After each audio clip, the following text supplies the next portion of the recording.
Good morning, wrestling fans. Welcome to PWR today for Friday morning, July 8th, 2022. The man they call Meathead and Matthew Thomas. How are you doing this morning, Matthew? Have you seen, we'll get to our sponsor in a second, but the brand new tank tops from Collar and Elbow? Ooh, I haven't. I'm still relishing the fact of the parts unknown and all the new drops that they've had. Did you look up the hunger reference? I did not. No, I'll have to get around to that. It's on my list of to-do things. All right. Well, let's talk about the sponsor. Who takes care of us? It's Collar and Elbow brand, available at collarandelbowbrand.com. If you want to check out that tank top that Meathead's talking about that I'm going to check out, head on over to collarandelbowbrand.com. Go ahead and buy yourself one while you're at it. Enter promo code LINDAKAY, LINDAKAY. Save yourself 10% off of that order. Look it up. The Hunger, Devil Thumbs a Ride is the name of the album. Vanishing Cream is the song. It's probably the only hit they really truly had that hit radio, but it looks just like that Parts Unknown t-shirt. I love it. So that's like the Hunger Games movie, right? Yeah, pretty much. Mm-hmm. Let's get into the news. First off, let's talk Pat McAfee. Pat McAfee has inked a long-term deal with the WWE. Obviously, he's in this very long 13-year storytelling here that we got with him and Corbin Barron, from the Indianapolis Colts days where they were roommates together. Corbin got released and McAfee stayed on as a punter, all-pro career. But Pat McAfee is locked in and he's loaded. Here's the part out of the article that really kind of blows me away. Dana White should be intelligent, right? He created the UFC. He's, a multi-millionaire, just a savvy businessman. Dana White is so clueless. Do you know that he asked Pat McAfee to host an event for UFC in Paris, France on September 3rd? Do you know what else is going on September 3rd? That's the is that the Clash at the Castle? That's the Clash at the Castle. Hey, Pat, what are you doing on September 3rd? Dude, I'm busy. Seriously. Pat McAfee is a hot commodity these days. He is a hot commodity. He's got an emotional delivery, bringing that refreshing change of tone, which was always pretty blah, right? I mean, he's got some energy in his calls. So Pat McAfee, now a long-term deal with WWE. There is talk that Bryan Danielson's injury may be worse than initially thought. Danielson's still out. We thought he was only going to be gone for a couple days. Remember, he wasn't cleared for Forbidden Door or Blood and Guts. But we're past that now, and we still haven't heard hide or hair of him. Yeah, that's disappointing. I mean, just remember a few years ago on this program, I mean, we were in a time where we didn't think Bryan Danielson was going to wrestle again. So, I mean, it's unfortunate. I hope he comes back as soon as he safely can. And it was a concussion. So, to be honest, Daniel Bryan did tell WWE about his concussions before, but didn't tell him how many he had. Yeah. It's that style. You know what? We all applaud him and laud him for, he looks like a great, solid, tough guy wrestler. You know what? There's also working smart, too. And Bryan Danielson, in his, career now should be wrestling smarter, and he's not. It's funny you mentioned that. I was going back and watching the Evil on Peacock. Actually, not The Evil, but Evil on Peacock. And it was the episode on The Miz, and they were replaying the Daniel Bryan and Miz angle from Talking Smack. And I mean, just a complete contrast in styles there. Bryan at the time accusing Miz of wrestling like a coward. Maybe those weren't his exact words, but I mean, it's just two different styles. And it's ironic because wrestling like a coward still has the Miz at the top of the game. Yeah. And interesting. It's very, very interesting you brought that up. And it's a strong contrast there. Let's get into SmackDown for tonight. We are coming off. This is the aftermath of Money in the Bank Saturday night. I would say I'd be excited to see the women's Money in the Bank winner and cash-in recipient, Liv Morgan. But I've already seen her on Raw. Yeah. So what are we going to see tonight from Liv Morgan and not Liv Tyler? I don't know. Here's my concern with Liv is that we get another variation of Bianca Belair on the other brand. I want to see something. I want to see some fire. I want to see something more than, I'm just so happy to be here and so happy to have won the title. Like, I want some character development from Liv, and we got what we got at Money in the Bank, we got it on Raw, of the fact that she's so excited to be the champion and have cashed in Money in the Bank. But I want some meat, Meathead. I want some meat from Liv. I don't want any more of the celebratory type of deal. Like I want a storyline that I can sink my teeth into, like a big juicy cut of meat. That's right. Remember, we only have like 3 weeks to get to SummerSlam. Yeah, we do. So do we get a Ronda rematch? Which it's interesting because of the way things were left with Ronda. It was a very, I'm going to hug you and I'm going to go away. Now, I know there's some little birds that are chirping in various ears about a potential Ronda rematch at SummerSlam, but I'm curious as to where it goes from here. So on SmackDown as well, do we get more members to Maximum Male Models? Now, here's the thing. Linda brought it up the other day, and I was thinking that this was just a wide open door. You can have all these members to MMM, but you now have 3 M's, and they all, basically it's 3 dudes. They all start with M, so the acronyms are bull. So who knows? But here's really what I want, Meathead. I don't want any physicality between any members of this stable for a good 6 months. I want a fashion show. I want a fashion show every time I see these guys out there. 6 months? Yeah. Now, do you remember their names? Can you say it without looking them up? It is M.O.T.S. And oh man, Mansoor's got me. Is it Monsway? No, Swa. Mansoor. Mansoor. Okay. So it's Massey and Mansoor.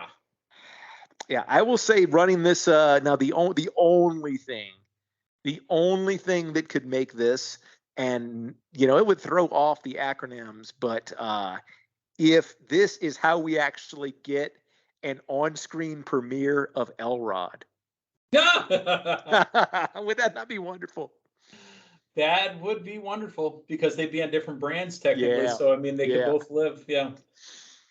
Mansoor and Massey, I need to see more. You know what? As dumb as it is, I absolutely love it. Oh, outstanding. Outstanding. It is, I actually went back and watched it again after it premiered last week, and it got even better the second time. All right. And then where do we go with Roman Reigns? Do we get a Brock Lesnar appearance? Yeah, we got to build it, man. We got 3 weeks. So, I think we... Do we get a Theory presence if we get a Roman presence?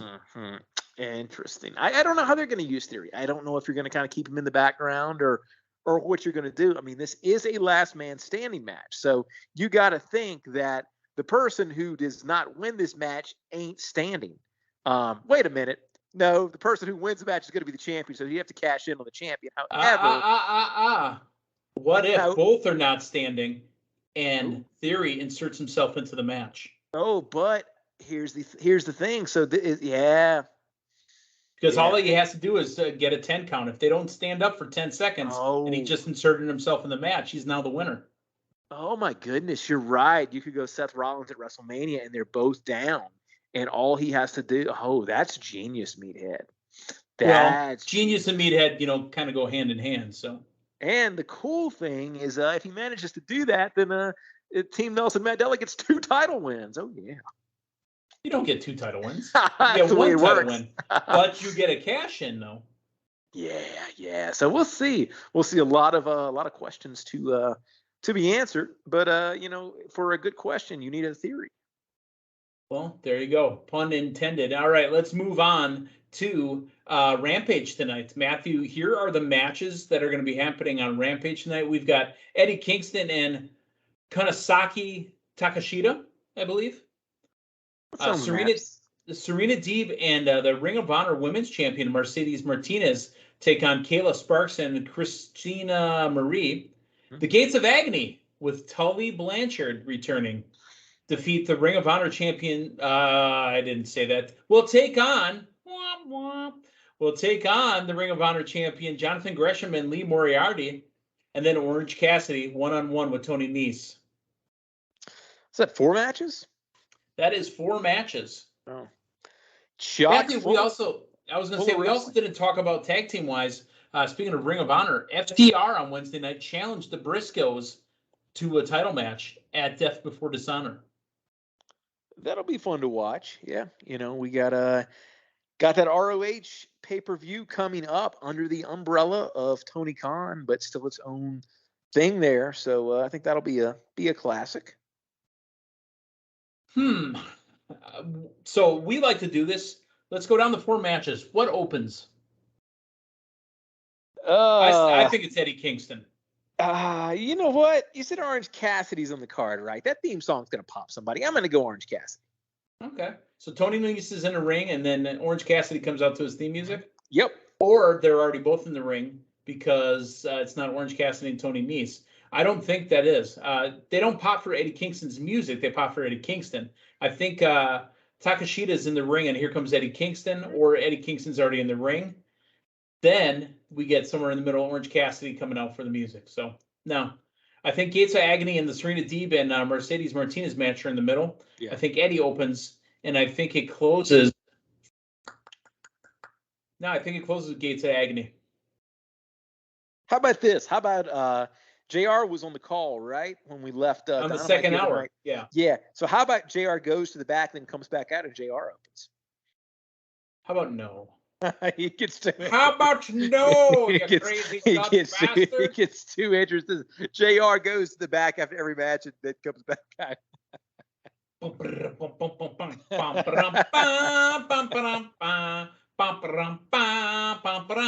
Now JR comes out of the heel tunnel. Do you know why he does that? It's closer to the damn desk. All right.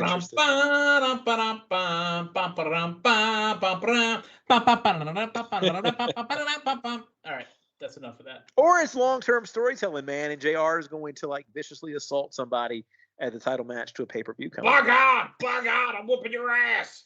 All right. No. Come on now. Honestly, Matthew, that is really what we got going on. But did you hear the big news? Did you hear the big news? I heard about what your Kelly Blue Book value was at. Oh, yeah. That was at the end of yesterday morning's show. Yeah, congratulations. Here's the big news. Who's making their way to Wisconsin?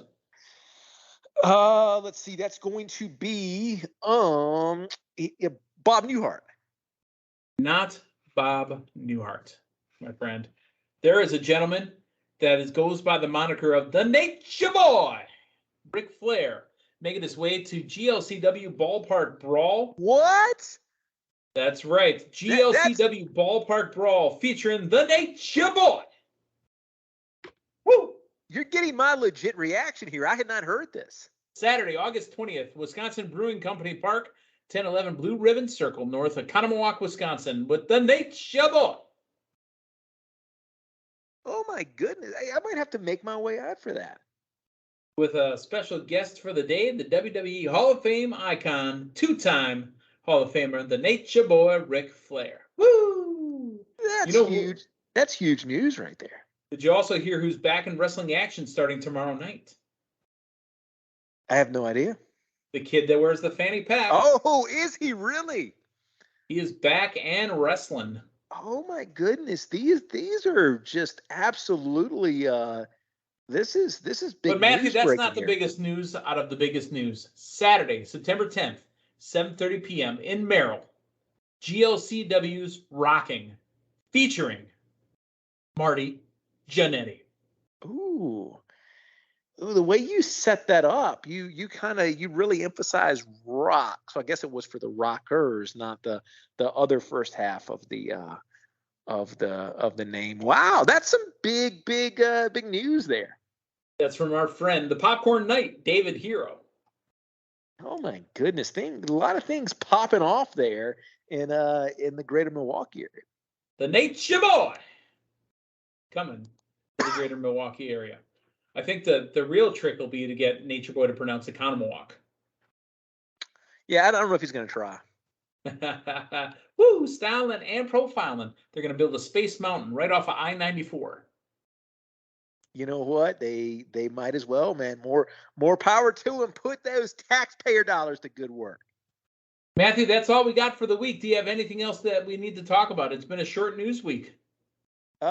Just be careful, Meathead, with all of your 4th of July leftovers. I know you prioritize food safety and don't, keep anything out of food storage too long. So just continue to be careful there. It's funny you say that. I'm gonna side story here. The White Castle Day is coming up, and I just found out that there's a huge potluck amongst a group of friends, like a day before the White Castle Day. It's way too much food for that week. I may not eat before and after for 2 days on each end.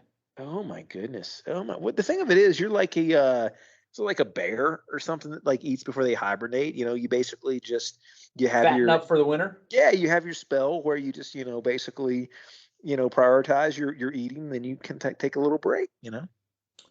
I don't know, my friend. I do not know. So for Matthew Thomas, for Linda Kay, the man they call Meathead, hey, thanks for stopping by. We will talk to you guys Monday morning. So long, everyone.